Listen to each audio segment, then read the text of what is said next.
Hey kids, how you doing? It is December 12th, 2013, and I'm dropping by to say hi. And this past week was really fun and interesting. We had our first real snowfall of the year for 2013, so you guys got a chance to go run out and play in that. It was a lot of fun. We went out and got our Christmas tree. That was one of the big things we did. We went out to the tree farm that we always go to, and that by the time you're watching these, you'll know that we go to pretty regularly. It's really fun. This year they had a fire pit for everybody to sit around.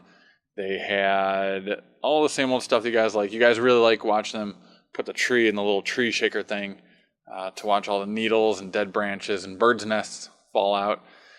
We went walking around there. There was mud everywhere, which you guys thoroughly enjoyed trying to find despite our very best efforts to keep you out of it. You definitely were wondering, I would like to hope you were wondering about the viscosity and physics of stepping in mud, but chances are you're just wanting to put your foot in it, thinking about how cool it was to step in mud. I don't really know. But you guys had a lot of fun when we were out there with the tree. You were helping me cut it down. You had your own little toy saws, and we were cutting down the tree after we found a really nice one. And Luke, you went tearing off. I swear to God, if you were left to your own devices, you would have run into the next farmer's cornfield, and we probably would not have seen you for quite some time. Because that, my friend, is how you roll. 55 miles per hour, no stopping you. Yeah, you're going to be the next Usain Bolt, and we'll have a history lesson on what that is when you guys start watching these. But what else is there that went on? Decorating the tree, of course, was a lot of fun. We decorated the tree up with all the ornaments. You guys each have your own ornament boxes where we collect ornaments throughout the year, and you got to put them up on the tree. You particularly liked my little bitty Starbucks coffee cup ornament.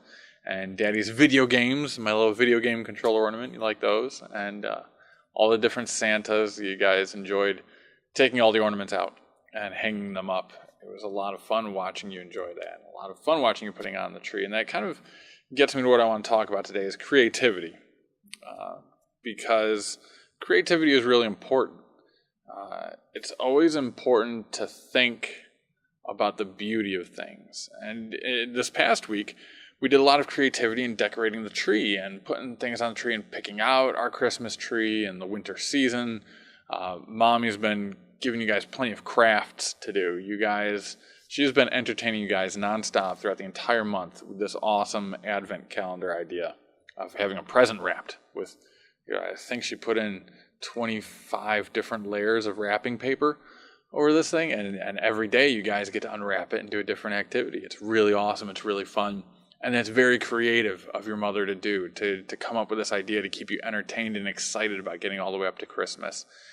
And creativity is something you guys are doing really well right now. In fact, you're doing it so well, so incredibly well, that you were actually having a screaming match, a literal screaming match over, get this, an imaginary Thomas the Tank Engine lollipop. It was imaginary. It didn't exist. That's how my mind went when I heard about this.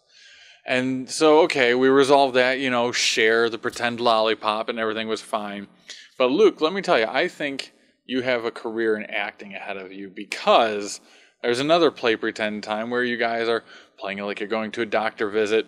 And Luke, you get invested in your roles. Ava, you were the doctor doing a very good job of giving him a very thorough checkup, making sure he's healthy. And then it came time to give Lukey his shot. And Ava, you made sure you wiped down the area, you cleaned him off, and then you gave him his shot. And Luke, you were so into the role, you were crying uncontrollably and unconsolably over an imaginary shot. I had to get a piece of chocolate to calm you down. Over a pretend shot. I can't make this up. I can't make this up. This is how you kids roll. This is what happens. But that creativity is a good thing. And it doesn't always have to be limited with creativity. You always think about it being limited to literature or music or theater or making videos like this, that kind of thing. But there is creativity in the sciences. There's creativity in the engineering fields. An engineer can be very creative in their solution to a problem. Architecture can be very creative. Scientists and chemists can look at problems out there and look at their studies and lab results and things like that and find beautiful, creative solutions, or find that what is happening naturally in the world is this beautiful, creative process. And you should always embrace that. Software engineers can find creative solutions to problems.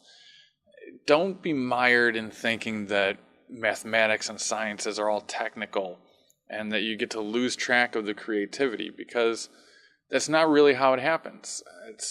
We could very technically say that we picked a Christmas tree that was of the perfect dimensions to fit within the house, just tall enough that Daddy could reach the top and put the Christmas ornament on there. Or we could just say that we walked around and found one that we enjoyed, because we thought it was a very nice, full, and beautiful-looking tree, and we wanted to decorate it in our house. You could look at the decorating process very technical and say, well, we need to have an even number of ornaments placed in a conical surface area on the tree so as to best refract the light and blah, blah, blah. But we could just say that we took a creative approach to it and created a very beautiful tree that sits in the center of our family room. And that is what I hope you guys can do. Keep going with the creativity, because you guys are doing really great at it and you're doing really awesome with it. And I hope that by the time you're watching this, I'll be getting a little older and probably getting to that point where I'm starting to get really stuck in my ways. And I hope you find a creative solution to ease me back into joining you in different ways of thinking and new ways of thinking, and keep me on my toes. And hopefully I keep that method up myself for you guys for a lot longer. Hopefully I'm not getting too stuck in my ways already. But take this as a hint. Holding open doors and pulling out chairs for people is a good way to be stuck in your ways, along with please and thank you. Those are good ways to be stuck in.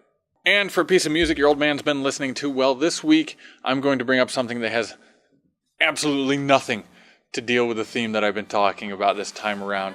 It is actually from the band called Flogging Molly, and the song is What's Left of the Flag. And the only reason I'm deciding to do this song this week is because a random thought popped into my head over the past week that I used to rock you kids to sleep to this song. It is hardly the most infant rocking or newborn lullaby song in the world, although it does come from the album Drunken Lullabies, so maybe that has something to do with it. It's possible. It's in there maybe somewhere.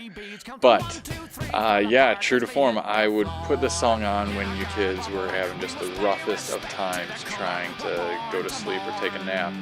I cradle you in one arm, and I do some computer work or computer coding with the other arm. And that's how it went, and you guys, sure enough, would pass out to this song. So here it is.